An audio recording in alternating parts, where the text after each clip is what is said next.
Alright guys, we came out here to the darkest place we can find to try to film the lead bar. So right now it's off. I'm going to show you over there. You can't see anything.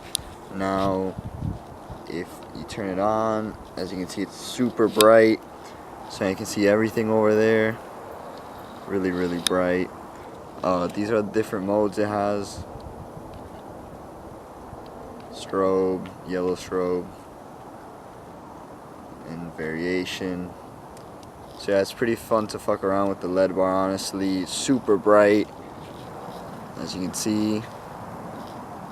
Very, very bright. We have the back one on too, so you know, cars can see us on here. So yeah.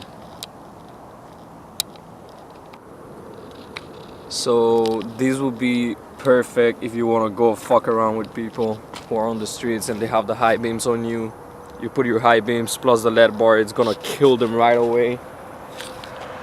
Oh shit, got a truck coming.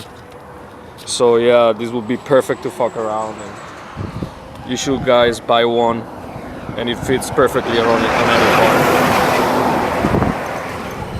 He got scared.